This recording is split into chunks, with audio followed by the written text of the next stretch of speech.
uruka bazinda bahemyiriwe canke mwaramutse bivanye naho muherereye kaze ku makuru mwateguriwe kuno munsi wa gatanu igenekerezo rya 30 Rusama umwaka wa 2025 uri mikro muri kumwe na Aline Munezero utuma mvuga mukanyuva nawe ni Oben Felix Rankunda ndayahere ku ngingo nkuru ashimikiyeko. Imyamamazo isigaje imisi mike ngwirangire yaranzwe n'ikumirwa ry'abanywanyi b'imigambwe itavuga rumwe n'uri ku butegetsi. Abanyepolitike batandukanye bakaba bahamagarirwa kureka guherekeza inkinamico ngo n'amatora. Ibitigiri by'abana bakoreshwa bakiri bato biguma vyiyongera mu mihingo itandukanye y'igihugu. Bamwe mu banyagihugu bakamenyesha ko ivyo biva ku bukene n'inzara vyugarije imiryango. Turabafitiye n'ikiganiro iganuke igashimikira ku ijambo ry'Imana riri mu gitabo c'umuhanuzi Izaya ikigabane ca 57 mu kanya ni inkuru imwe ukwayo. Subire ndabaramutse nongera ndabaha n'ikaze mwari muhejeje kuvyumva mu ngingo nkuru zano makuru. Ibikorwa byo kwiyamamariza amatora y'abashinga amateka hamwe n'abahanuzi b'amakomine bisigaje imisi mike ngo birangire, ariko bikaba vyagiye biraboneka ko umugambwe uri ku butegetsi CNDD-FDD wagumye ushaka kwihariza urubuga ubanje kuburagiza abanywanyi b'imigambwe itavuga rumwe nawo. Mu mugambwe CNL bakaba negura ingene ivyari vyatangajwe n'umukuru w'igihugu k'imyamamazo yoba mu mwidegemvyo n'umutekano ntangere atari ivyo biriko birakurikizwa. Bamwe n'abandi bahanura abanyepolitike batandukanye kureka guherekeza iyo nkinamico ngo n'amatora yateguwe n'intwara ya CNDD-FDD bashire hamwe nyabuna inguvu n'ivyumviro kugira bikureko ubwo butegetsi bw'agakandamizo. Inkuru twateguriwe na Dondo Diemba z'umutima. Kuva hatanguye imyiyamamazo ijanye n'amatora ategekanijwe ku igenekerezo rya 5 kwezi kwa Ruheshi ruca gutangura, abahurikiye mu runani Burundi bwa bose co kimwe n'abanywanyi b'iyindi migambwe itavuga rumwe n'uri ku butegetsi bagiye barashira habona amanyanga n'utunenge twagumye twibonekeza. Aha bakavuga cane itangwa ry'igitoro ku banywanyi ba CNDD-FDD bonyene hamwe no kwanka amakoraniro y'abatayoboka umugambwe uri ku ntwaro. Ivyo bikorwa rero vyo kwiyamamariza amatora y'abashinga amateka hamwe n'ay'abahanuzi b'amakomine bisigaje imisi mike ngo birangire, ariko bikaba vyagiye biraboneka ko umugambwe uri ku butegetsi CNDD-FDD wagumye ushaka kwihariza urubuga ubanje kuburagiza abanywanyi b'imigambwe itavuga rumwe nawo. Ku majwi dukesha radio Isanganiro, Nestor Girukwishaka arongoye umugambwe SNL aranegura ingene ivyari vyatangajwe n'umukuru w'igihugu ko imyiyamamazo yoba mu mwidegemvyo n'umutekano ntangere atari vyo biriko birakurikizwa. Atangura kuvuga ku bijanye n'ingendo yo kubima igitoro. Imyiyamamazo turimwo twayibayemwo turagito yo ni ntambamye ya mbere tugiye kuronka igitoro hasigaye imisi 4 canke 5 niba ari nyinshi kugira ngo imyiyamamazo ihere. Yo ni ntambamye ya kabiri naho umukuru w'igihugu yabishikirije hamwe itariki 9 z'ukwa gatanu yuko asavye ko atagaho turukabaho ko abantu bose imyiyamamazo ibaho mu mutekano ntangere mu mahoro ntangere atawujugwa rundi. Siko biri ku rubuga hari terabwoba, ku rubuga hari hohoterwa, ku rubuga hari ibintu bibonye ubundi iki gihugu turimo citwa ngwiki. Ugasanga umuntu agiye mu myiyamamazo bamwugarije ahagirira imyiyamamazo, ugasanga ikibazo yari yateguye umugambi ku butegetsi waje uhakirwa hakine umupira cyo ko bategura imyiyamamazo yabo izoba bukeye kandi uwo munsi wari wiwacu. Ugasanga umunywanyi wacu bamwambuye imipira cyangwa bamusanze mu nzu baramwambuye imyambaro cyangwa ibikoresho by'umugambi SNL barabitwaye. Uwo aramutswe umugambwe SNL wemewe n'ubutegetsi bwa Gitega aratanga akarorero ku mutamakazi wo muri komine Mutaho intara ya Gitega ngo yambuwe umwambaro wa SNL n'umukuru wa zone kandi ariwe yotegerejwe kumwubahiriza. Uwo munyepolitike aranagaruka ku bijanye n'abanywanyi babo bakwa amakarata y'itora. Hariho byabaye muri iyi ndwi heze ku munsi w'Imana mbere biteye n'isoni aho bafashe umutamakazi muri Mutaho bakamwambura umupira wa senere uwo mushefu de zone ari awumwambura ari bategeza kumwubahiriza arawumwambura baramukubita baramukubagura umutamakazi w'umuvyeyi hariho ibyabaye bindi bikomeye cyane usanga bagenda urwaruka bimonera kure ukagenda mu mihana ugasanga ariko gwaka amakarata yitora abanywanyi b'umugambi senere ngo bazo batorera kubera nibo batora hariho nabagiye ku mabiro y'amatora bakabura amakarata yabo mugabo agasanga bamaze gushira ku ikimenyetso cyuko amakarata bayatoye kandi atari byo none umukuru wa zone agize nk'iryo hohotera nababwiye hanyuma ukabibwira musitanteri agaca kubwira ngo uyo muntu ngo ni ntunganyize ibintu avyokora ucugiriye cyo bisaba nuko bokurikiza igisabo n'inshuro mukuru w'igihugu yavuze itariki 9 z'ukwa gatanu cuko abantu bose biyamamaza atangorana cuko atahoza kugariza umuntu ahantu ariko ariyamamaza bamwe n'abandi bahanura abanyepolitike batandukanye kureka guherekeza iyo nkinamico ngo n'amatora yateguwe n'intwaro ya CNDD-FDD bashire hamwe nyabuna ingufu n'ivyiyumviro kugira bikureko ubwo butegetsi bw'agakandamizo. Urakoze Dondo Diemba z'umutima kuri iyo nkuru watwegeranirije. Uburundi bwari bwarabaye umutwaro mu makungu none ubu ni nyishu ku bindi bihugu. Evariste Ndayishimiye arongoye Uburundi akaba arongoye n'inama y'inararibonye mu mugambwe CNDD-FDD yabishikirije kwa 27 Rusama umwaka wa 2025 aho yari yitabiriye ibikorwa by'imyiyamamazo byabereye muri zone Kivyuka komine Bubanza mu ntara yagutse ya Bujumbura. Yabandanije ashimira abanyagihugu bo muri Kivyuka ngo bamaze gutahura ko umugambwe CNDD-FDD ari wabo kuko bama batahukanye ikibanza ca mbere mu matora akaba yabahamagariye kubandanya bazigama intsinzi baronse. Atera kamo abarundi bose atanumwe yavuyemwo kwiyunga bashire amajwi hamwe bongere bakoreshe ubwo bumwe bwabo mu bikorwa vy'iterambere bizobashika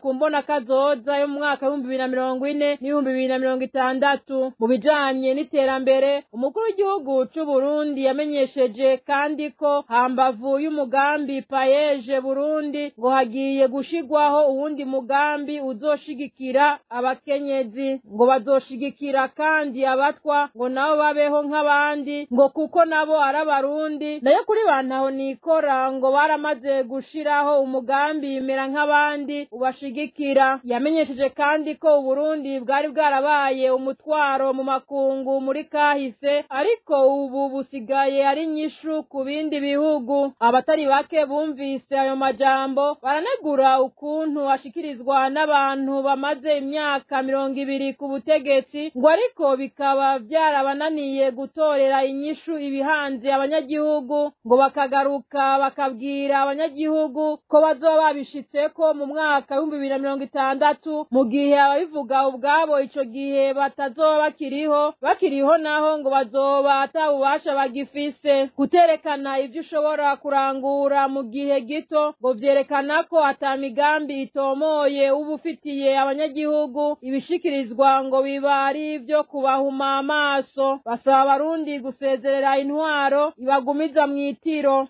Ntaco bagifise bavuga barumiwe. Abo n'abanyagihugu batandukanye babishikirije aho bumviye umukuru w'igihugu Evariste Ndayishimiye ariwe yishikiye isaha 9:15 kuri wa 30 Rusama umwaka wa 2025 utanguza mu nyubakwa za kaminuza y'u Burundi muri campus Kamenge ibikorwa byo gusanura ibibuga bitatu by'umupira w'amaboko nukuvuga bibiri vya basketball n'ikindi kimwe ca handball. Evariste Ndayishimiye umukuru w'igihugu akaba yavuze ko ivyo bibuga bavyubaka kugira ngo abanyeshure bavuye ku ishure bakore imyimenyerezo yo kwinonora imitsi maze birinde amarigara avamwo abanywarumogi n'izindi ngeso mbi. Yabandanije avuga ko amahoro abonetse we n'abanyagihugu bakwiye kuyakoresha mu bikorwa vy'iterambere. Ngo iyo umuntu agiye arinonora imitsi insinga ngo ziruguruka nta nzigo n'ugwango urwanko abakigira. Igihe bubaka ikibuga c'umupira w'amaguru ab'inkino z'amaboko ngo baciye bibaza ko babibagiye. Ivyo bibuga bisanuwe ngo bizofasha ugwaruka kugaragaza ingabirano zago. Aho muri campus Kamenge ngo barashobora kuhubaka n'ibibuga vy'inkino za ping pong, amapiste yo kwirukako, maze ngo kikaba ikigo c'ugwaruka kibavyurira ingabirano zizana amafaranga zigatanga n'indero. Aba engineer ngo bagereranije ko mu kwezi n'igice ivyo bibuga vyoba vyahejeje gusanurwa. Umukuru w'igihugu yaciye abasaba kuja kuvyigako maze abemerera ibikoresho byose bikenewe kugira ngo n'imiburiburi mu kiringo c'amezi abiri ibikorwa vyo kuhasanura bizobe vyaheze.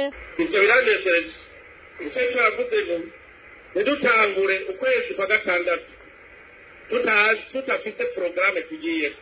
Ikibuga tuzosa guhagarara cyuzuye. Twige kinganika abainjeniyeri mwasaze ari igihe kinganika. Enjeniyeri responsable wabonye dukoze tutaruhuka. Mara igihe kinganika kikaba ikibuga cyabaye neza.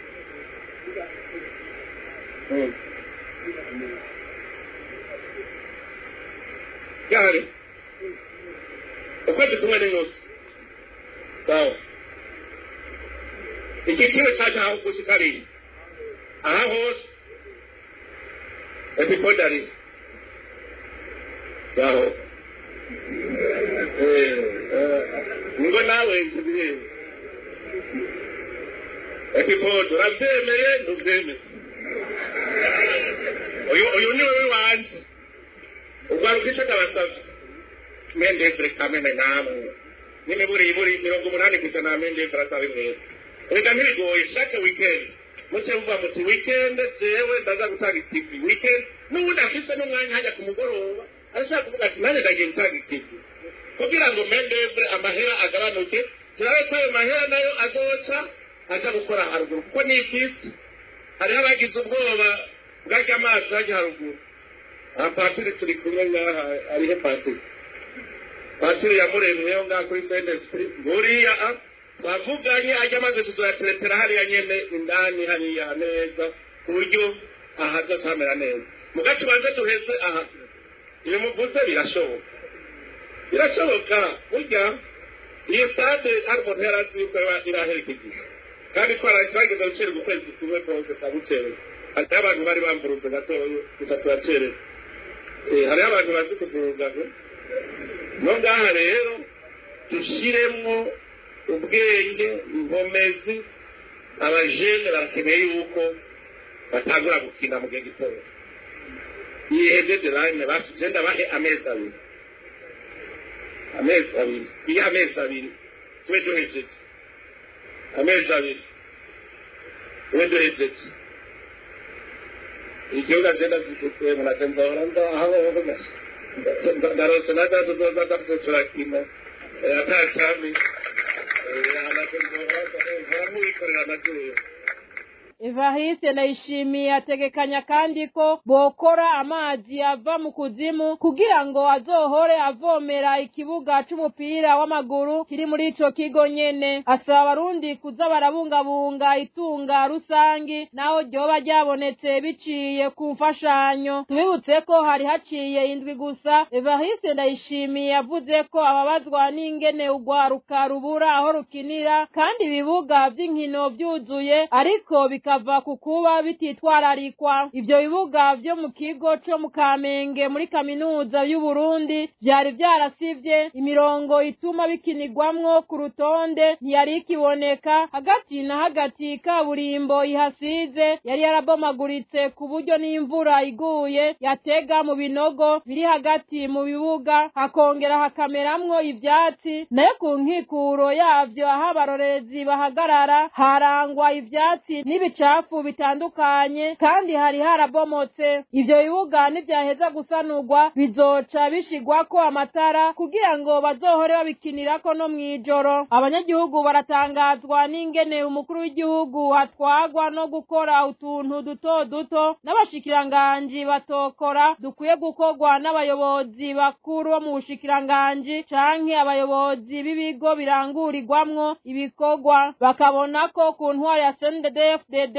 atandongozi zihari. Evariste Ndayishimiye nawe akagomba kwerekana ko ariho ndongozi yonyene iri mu gihugu. Icongo ni giterasoni ku Burundi. Abanyagihugu ngo bakwiye kwiyambura iyo shusho mbi mu gushira ku butegetsi ndongozi zibushitse atari zituruka muri CNDD-FDD. Ibitigiri by'abana bakoreshwa bakiri bato birabandanya kwiyongera. Mu gisagara ca Ngozi abana barenga 50 baraboneka mu bunywero butandukanye batembereza ibifungurwa bihiye birimwo n'icayi. Abana nk'abo bakaba bibonekeza no mu bindi bisagara bitandukanye byo mu zindi ntara. Bamwe mu banyagihugu bamenyesha ko ubukene n'inzara vyugarije imiryango biza imbere mu bituma abana bemera gukora bakiri bato. Harimwo bake babitumwa n'ubugaba bwabo. Naho basaba leta kugira imigambi irashe yotuma ubukene n'inzara bigabanuka mu miryango, baragaruka bakagira amakenga kwishobora kutazobikora ngo kuko ariyo yavyongereje. Ico gihe bagasaba abarundi guca bafata ingingo yo kuyibogoza. Inkuru na Ninete Nancy Mutoni. Amagi atetse, ibiyoba, amasambusa, ibitumbura, icayi n'amazi yo kunwa n'ibindi nivyo bifungurwa bitemberezwa n'abo bana mu gisagara ca Ngozi barondera ababagurira. Abo bana baboneka mu masaha atandukanye, mbere no mwijoro rikuze baraboneka mwibarabara nk'uko amatohoza yakozwe muri Rusama uyu mwaka wa 2025 n'abaserukira urunani Fenadebe mu ntara ya Ngozi avyerekana. Ivyo biruko mu gihe muri Rusansu miheruka habonetse abana baba mwibarabara 2251, muri abo 93 n'ibice 46% bakaba babarizwa mu bisagara. Abo bana badandaza ibifungurwa mu kubitembereza bavuga ko bahembwa hisunzwe ivyo badandaje kandi uhombye ngo bamukata amafaranga hageze kumuhemba. Ngo bahembwa amafaranga ari hagati y'ibihumbi 15 n'ibihumbi 30 ku kwezi, kandi igihe cyose bari mwibarabara badandaza badafungura. Abajeje intwaro mu makartiye atandukanye baremeza ko abo bana bahari kandi barimwo imice ibiri. Abadandaza ivyo bifungurwa bongera biga, hakabaho n'abandi bahevye kwiga. Abavyeyi bagahamagarirwa kurungika no kugumiza abana ku mashure kuko ubwo buzi buto buto bwonona kazoza k'ivyo bibondo. Bamwe mu banyagihugu bamenyesha ko ubukene n'inzara vyugarije imiryango biza imbere mu bituma abana bemera gukora bakiri bato, ngo naho harimwo bake babitumwa n'ubugaba bwabo. Naho basaba leta kugira imigambi irashe yotuma ubukene n'inzara bigabanuka mu miryango, baragaruka bakagira amakenga ko ishobora kutazobikora ngo kuko ariyo yavyongereje. Ico gihe bagasaba abarundi guca bafata ingingo yo kuyibogoza. Urakenuye nawe Ninete Nancy Mutoni. Reka tubanze mu buhinga bw'ivyuma baduha akaruhuko duce tuja ku gice ca kabiri gihariwe ikiganiro. Ikiganiro iganuke kuri umunsi wa gatanu igenekerezo rya 30 Rusama umwaka wa 2025 gishimikira ku ijambo ry'Imana riri mu gitabo c'umuhanuzi Izaya ikigabane ca 57 kuva ku murongo wa 19 gushika ku murongo wa 21 mu gishikirizwa na Pasteur Janvier Uwizeye. Kunzi ikiganiro iganuke namwe bakunzi ba radio hagurukaho muri hose, turongeye kubaramutsa amahoro y'Imana bane namwe, kandi ubuntu bw'Imana bubonerwa muri Kristo Yesu bukomeze kubana namwe abaho muri hose. Turaramukije abari mu mpande zine z'isi, turaramukije n'abari mu minyororo, bari mu busho butandukanye, namwe aho muri turazi ko mutwumviriza. Amahoro y'Imana bane namwe, kandi mukomeze kwihangana kuko yakuye Yosefu mu gasho, yatabaye mu Moridekayi ikamukura ku irembo, yatabaye abera ba mbere, namwe izoza kubatabara, izoza kubarenganura. Imana yacu ihabwe icubahiro, kandi nta gishobora kubuzibira umugambi w'Imana, ntaco. Nubwo abacamanza boga bitanya, ariko mwijuru hari Imana idaciza ngondagonde. Rero mwihangane, turazi ko hariho benshi bapfungiwe ubusa, abapfunzwe barenganywa, kandi Imana iyo yuguruye ntawugara. Imana yacu ihabwe icubahiro. Tugiye gusoma umurango w'ijambo ry'Imana, aho dusoma mu gitabo c'abavugishwa n'Imana Yesaya, igice ni 57, turaza gusoma ku murongo wa 19, turaza kugeza ku murongo wa 21. Ijambo ry'Umutwe riravuga ngo Imana ibana n'ufise umutima umenetse. Imana yacu ihabwe icubahiro. Ni kimwe twebwe turavuga ngo Imana ibana n'ufise umutima umenetse, ntiyita uri, ntiyita mu bihurimwo, ariko ico dusaba no kugira imitima imenetse. Imana yacu ihabwe icubahiro. Yemwe bantu muri mu buhungiro mu bihugu bitandukanye, muri bino bihe kumva amakuru ko n'imfashanyo tangwa zitera zigabanuka, ariko mwebwe gusa nimugire imitima imenetse. Nibuke abanyisirayeli bari muri Egiputa, barageze igihe ivyo babaha ngo bivunje biragabanuka, ndetse bababwira ko bagomba gukomeza gufyatura amatafari, ariko ibikoresho bakavyironderera. Ariko igihe cyarageze, Imana irabibuka, yumva gutakamba kwabo, irahagurutsa Mose, irabwira Mose ati haguruka, kuko numvise ukuniha kw'abana banje. Imana yacu ihabwe icubahiro. No munsi rero ba Mose baracariho, ab'Imana igiye guhagurutsa kugira ngo batabare ihanga ry'abarundi baracariho. Ntimucike intege. Imana yacu ihabwe icubahiro. Komeza mugire imitima imenetse, kandi muhamagara Imana, muririra Imana, munihira Imana. Banihishwa no kurima ntimwimbure, aho usanga abantu baratanze amafaranga kugira ngo angeye ibashikire, ukumva baravuga ngo amahera twaratanze ariko ifumbire yatevye kudushikira. Imana nyene isi n'ijuru igiye guhagurutsa abo kubatabara. Imana yacu ihabwe icubahiro. Imana itugirire neza. Abandi ukumva bari mu ahantu, ariko leta yatevye kubaha umuzibukiro wabo. Abandi ukumva bavuga ngo nararenganijwe, ivyari ivyanje barabitwaye, umutegetsi kanaka yaravyihagiye. Abo bose ibibazo ni vyinshi mu gihugu. Hageze aho Imana ihagurutsa intwari, hageze aho Imana ihagurutsa aba Mose, bagahaguruka bagatabara igihugu, bagatabara ubutungane, bagatabara inzego za leta. Imana utabare cane. Uno munsi abanyepolitike bararira, aho usanga imigambwe icanamwo, cane cane muri bino bihe turimwo vy'amatora, ugasanga bamwe babuzwa kwiyamamaza, abandi ntibaronka ubushobozi bwo kugera iyo bagomba kugera. Ibibazo bikaba ibibazo, ugasanga na demokrasi yanamaze gusa niyanigiwe mu menshi. Ibibazo biratandukanye, abanyepolitike bararira, abanyamadini bararira, kuko burya iyo abakristu bakenye n'abanyamadini barakena, ibibazo bikaba ibibazo. Imana utabare cane. Rero impande zose zirarira, abanyepolitike bararira, abarimyi bakarira, abacamanza bigakomera, ndetse aho bigera n'umukuru w'igihugu avuga ko nawe ubwiwe hararira, agiye gutegura kurira. Imana utabare cane. Byagera ariko kuvyimburwa akavuga ati abandi nibashake baganye, ati ariko jewe sinshonje, n'abana banje ntibashonje. Ati mu nzu mfise itoni zingana gutya z'ivyimburwa, mfise ibitungwa bingana gute, mfise inkwavu, mfise inkoko.